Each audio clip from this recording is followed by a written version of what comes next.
What if I said to you, you could improvise much better solos without learning new chords and scales, without learning a bunch of new licks, and without making things any more complicated for yourself? Would that sound like something you're interested in? I'm sure it is. Well, that's exactly what you're going to learn today. I'm pro saxophonist Jamie Anderson. You're watching Get Your Sax Together. Let's get straight into this. The way we're going to do it is by using motifs. So a motif is just a little short musical idea. We're going to stitch these little ideas together to make your solos sound more cohesive and more logical. So let's get straight into it and get right down to business today. And the first of the 5 ways I've got for using motifs is just using rhythm. So you can literally do this on one note, and we're just going to set ourselves up some rhythms to answer it. It's a bit like if I went ba ba ba ba ba ba ba ba ba, you'd go It's that kind of thing, and we're only using one note. Let's get into it and see what we can do here.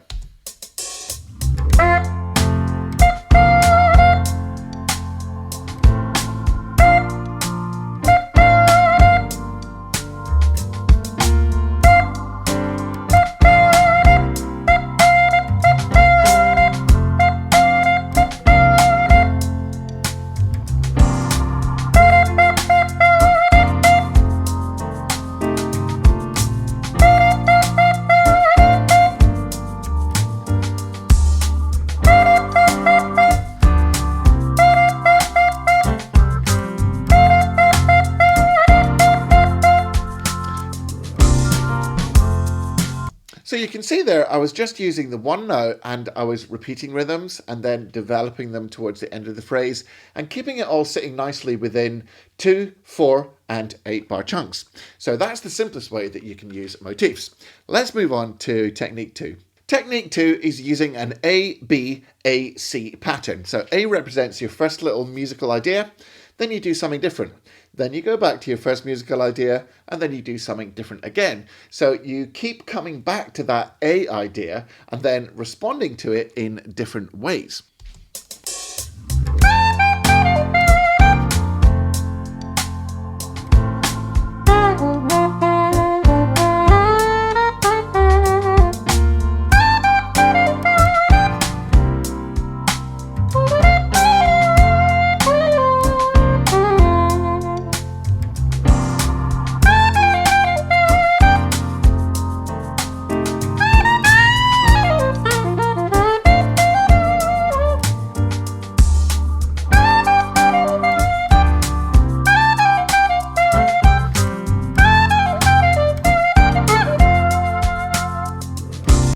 So that's using the ABAC idea, and you can just keep coming back to your A idea and then tag it on different ideas after it to make it work. Sometimes you forget what your first A idea was, but that doesn't matter, that's all cool. Just before we move on, if you want to really up the game with your improvising, your tone and everything else to do with your sax playing, go and check out my free saxophone success masterclass. It's really pretty awesome.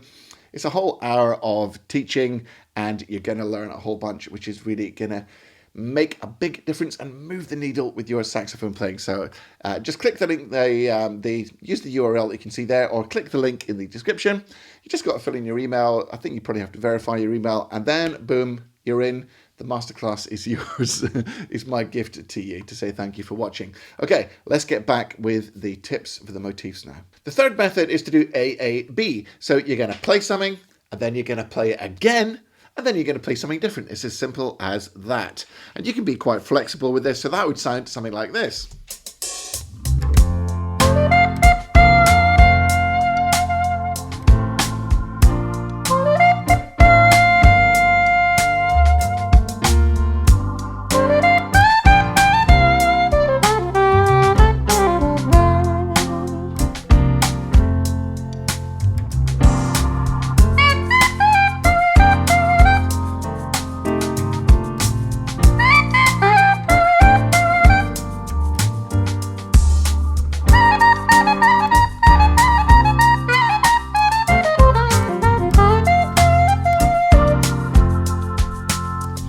So there you can see that I played one idea, and then I played it again, and then I played something different in contrast and kind of developed it to fill out the phrase, but still keeping it all within the kind of 4 and 8-bar chunks, which is another way of giving your solo that real cohesion and making it glue together and sound logical and awesome. Let's move on to number 4. Fourth way of using motifs is to do pattern-based motifs. Now, this is just sort of, if you go up, you keep going up. You know, if you go down, you keep going down. Or if you do a kind of melodic shape, a contour, then you keep that pattern going. So if you go booba doo dee, dabba doo dee, dabba doo dee, dabba da da, that kind of thing.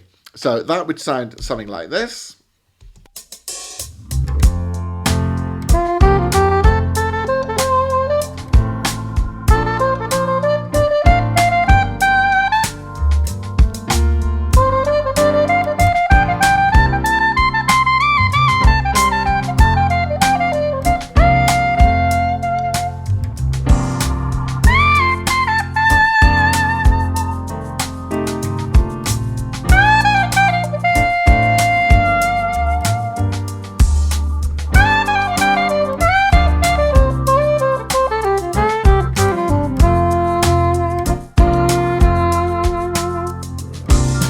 So as you can see, first of all, I had an ascending pattern, then a descending pattern, but you can also use more complicated patterns than that. And of course, the person that made that most famous was John Coltrane on his, in his glory days on things like impressions. You can hear him throwing around these cells, ba-be-da, ba-be-da, ba-be-da, ba-be-da, ba-be-da, ba-do-diddle-da, do-diddle-da, do-diddle-do-diddle-do-diddle-da, that kind of thing. So using patterns is a great way to move motifs, to use motifs, not move them.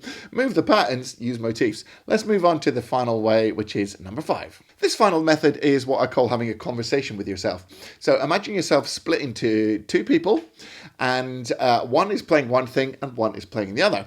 Now, a great way of getting going with this idea, it's a bit similar to, you know, the A, B, A, C idea, but a great way of doing it is to split what you play into different registers. So I like to play something low down and then answer it with something high up, and then play something low down again, maybe similar, and then something high up to answer it, or vice versa. So that method would sound something like this.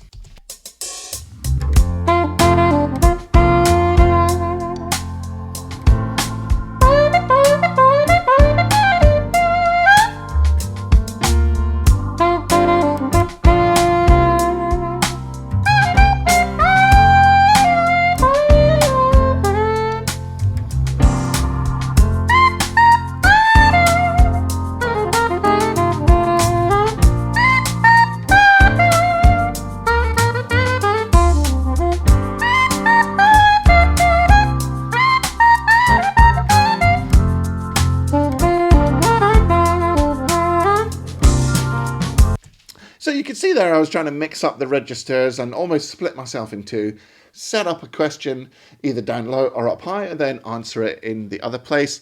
And it kind of really gives your solos some real shape. This is something that Mike Brecker used to do a lot, and I think that's a fantastic way to finish using those motifs. So what's the conclusion? The conclusion is, are the things that I played the greatest solo that anyone has ever played?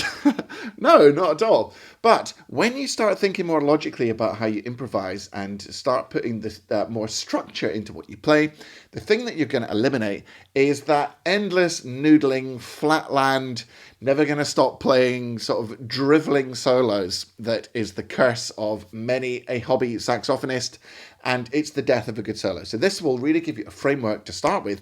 Now, once you've built up your confidence doing that, then you can start to just incorporate those ideas in a much more organic way. So I'll do one more solo, not really thinking too much about any of those specific techniques, but just trying to play more logically and kind of melodic cell-based.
So just having fun there, mixing it up and trying a few concepts where I'm mixing up some of these ideas we've learned about melodic motifs. I'm just trying to string together something logical that hangs together well within the structure of the song.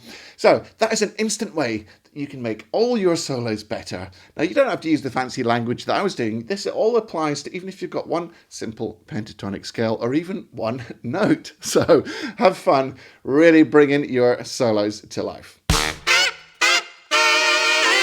Okay, that's what we've got time for this week. I hope you enjoyed seeing how you can transform your solos without learning anything new in the way of scales, licks, tricks, and all that kind of stuff. I think it's a really great way of bringing much more cohesion to your solos.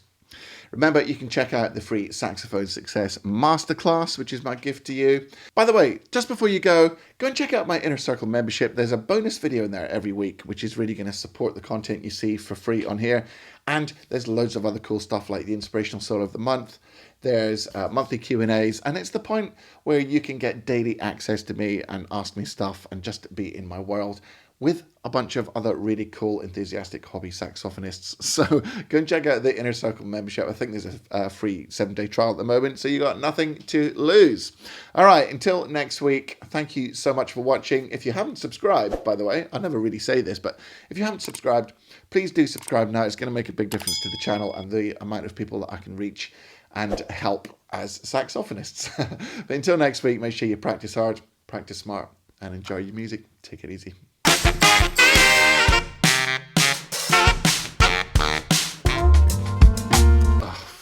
Rubbish.